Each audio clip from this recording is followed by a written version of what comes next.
G'day prospectors, Tony from Gold Talk, Leonora again. Back in the yard. Well, we had a shit ton of rain in Leonora last few days, and that means there won't be any field activities for close to a week, and no dry blowing for a few weeks. So anyway, we make lemonade once we get lemons. So I never quite understood that, but being a beer drinker. But anyway, so I thought I'd give you an update on the new dry blower project. And this is the bad boy here, and we've got to pan upwards because she's a tall bastard of a thing. I've got everything in place. The trommel's pretty much correct, but I'm just not sure. She's a little bit taller than I would like. So that's running 4 meters to the top. Hang on, I'll see if I can get this working again. So it's running 4 meters from the ground to up there. I can go 4.5 legally, even though I'm not licensing this thing. You know, you don't want to sort of burn through power lines. That wouldn't be the done thing. But I'm sort of a bit stymied because I can either go up, which I've chosen to do, and the reason why I like that is that I've got just straight gravity from which will come from the exhaust chute out of the feed hopper straight into the trommel, and gravity doesn't fail, and if it does, well, we've got bigger issues. So I like that idea, but the compromise there is the height, and the only other way I can do it is to make it really long. So well, what I'd have to do is chop the trailer in half, put about 4 meters into it, so I've got about an 8 meter trailer, so move that turntable right to the front there, and then I can bring the hopper down. All right, so I can bring the hopper, you know, right down basically, but to do that I need a short conveyor running up to the feed trommel, to feed up to the trommel. So that's one more complication I've got. But then I do have something that's harder to move around in one aspect because it's a longer trailer, but I still only have the 2 trailers in the road train. I'll have this trailer, then I'll have the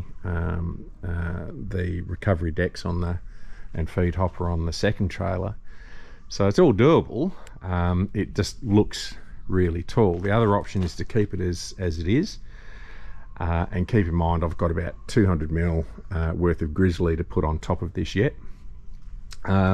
It'll be safe enough to drive around. It's not going to go anywhere. But the other option that a friend of mine came up with, which I thought, you know, that's clever and simple, is basically off the back end here, or off the side. I've got some good mild steel sheet down at the front there, some nice 16 mil stuff. So just make a fold down sort of push plate. So that folds down. It'll have wings on the side. When it's traveling, it comes up to here, okay. It'll fold down to the ground, and then I can just build a ramp. And that ramp will then give you that meter's height, which will make that hopper really accessible. So that's the easiest way to go. And building a ramp, well, I'm doing that all the time anyway. Another option is to skid mount things, and for me that's a pain in the ass. I don't want to go down that path because I really do like the idea of being highly mobile with these things, because you can get out on site, there's no gold there, and you just need to move on. So a quick setup time is the go, and moving the plant to the dirt is always a much better option than moving the dirt to the plant. So be interested in what your thoughts are. For those of you out there with a half an idea, and if not, just let us know what you think. Is it too tall, or is it worth all the effort to increase the length of the trailer and bring that right down and add that little feed conveyor? Just give us your ideas about which way I should go in it, because I'm not 100% sure. The lazy side of me says it'll be fine the way it is, and then the non-lazy side of me doesn't know what to do. So either way, and I'm sort of not going to do anything more at the moment. There'll be this is the conveyor that's just sort of sitting there at the moment in place. That's a conveyor I'll use. once the second trailer is hooked up to give me the angle, this will sort of, I'll fabricate this so she goes up at a 30-40 degrees probably, and across and into the hopper of the next one. So this will take all the material. There'll be a thrust wheel that goes here to keep the trommel from slipping down slope, and obviously in here there'll be sides that go up on both sides to collect the spoils off the trommel. From the exhaust end here for the oversize, that'll probably just be on a vibratory chute heading out to the side, I would think, or I may run that to the next conveyor onto the trailer so it all goes back out the poo shooter end. We'll see how that goes. So there's still a heap of work to do, but I really just need to finalise the designy side before I do anything else. On the other side of the unit, because the motors for the hoppers up there, and that's one thing, because I'm a huge fan of accessibility, and you get so many people that build dry blowers and they've never really used them, not for thousands of hours, and they're hard to work on, and it's a pain in the ass out in the field, and it just sort of that's sort of what destroys your spirit a lot. So making things accessible is important. So I've either got to put some walkways all the way around, which is not a huge job. I can do that so that I can get to the hopper easily via a ladder. But of course, that's a big advantage of bringing that down, means it's all nice and accessible with a couple of milk crates. I chucked the Duvalaki on. That's all been machined up both sides, so that'll work nice. And obviously a couple of belts around that, and away we go. There's a few other bits and pieces, but we'll see. Another option which I sort of thought of is down here, and old man noises. And the way that this trailer is set up is the springs are on top of the axle, and I don't think it would be that hard. I've got to have a real good look and see how they've done it, but there's definitely a possibility that I can flip things around and put the axle on top of the springs, and that would drop the height significantly. That would bring I think the whole thing down by about, well, close to 200 mil, which is quite a lot. So and lowering sort of centre of gravities and things is not a bad idea as well. So that's another possibility that I can play around with. I can't really lower the trommel much more, not easily, because again I need accessibility, and you know, I've only got, you can sort of see here, I've only really got between the tyres and the top of this, I've only got sort of 3 or 4 inches or so there. Now I could probably drop this down if I went for smaller tyres, or lowered the position of this somehow, which I don't know quite how I'd do that. So there's options, but they're not easy options. The sort of, to keep this thing accessible so that I can change tyres and wield a couple of spanners every now and again, is the way it had to really be. So we'll see what happens, and anyone that's got some thoughts and ideas, I'll be most grateful for it. But anyway, the other trailer's plodding along.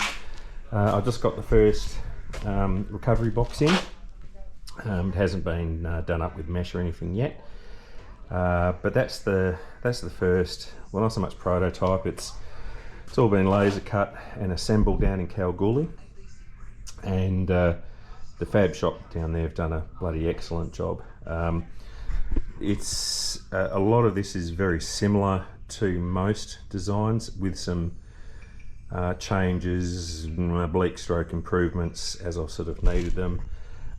Slightly longer on the riffle tray, but they're still just, you know, riffles, slightly deeper trays. Fairly big box, about 400 wide, and you've got about 1100 long.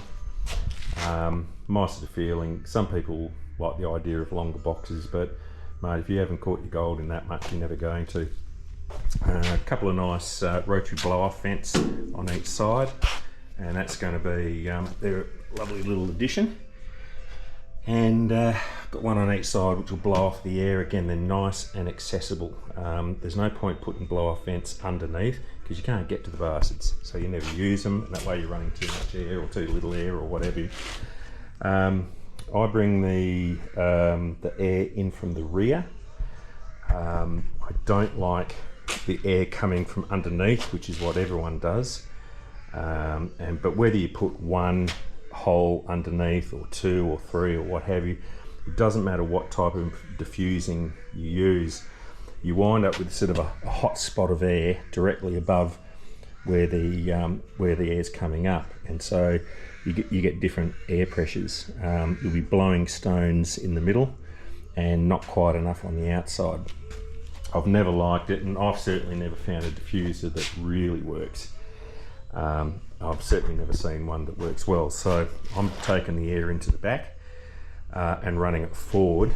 I've got the box on a bit of a wedge shape, and I don't know if that's going to make any difference or not. The idea there is if you have a look at how harvesters work when they do the grain separation, they bring the air in from the rear as well, and they had the boxes set up at proper angles, let's say. So the idea is that as the air is dropping in volume down there, it'll slightly increase in pressure to make it an even flow. I don't know if that's going to matter a damn, but I've done it and we'll see how it works. So there's quite a few little different things, but it's fundamentally a very simple design that works. They'll be on very good rubber mounts. I don't like springs, there's not enough control in springs, and there'll be a Vide motor in at the back end, towards the back end there. I'm going to be doing a few videos when we get down to that stage on the sort of the theory behind it and why I've sort of made some of the choices that I've made with them, and hopefully that's, you know, sort of some help to prospectors down the track if they're putting dry blowers together. These boxes, I'm,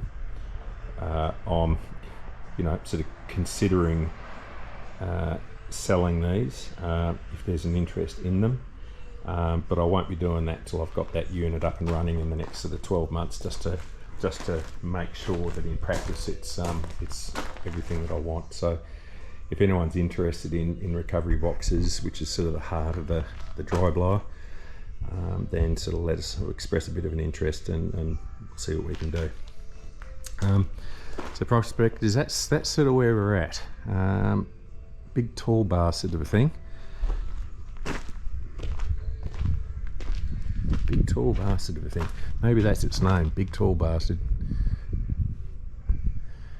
If you can, if you got any sort of comments and constructive suggestions, I'd really like them. And just, it's always good to hear from other people that look at things with different eyes. On the front section there, that's where I can put some cabinetry for the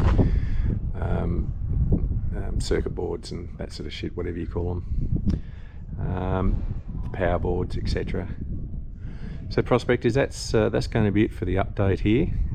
Let us know what you think, and keep smiling. She'll be dry soon enough, and a couple of weeks time we'll be back out dry blowing.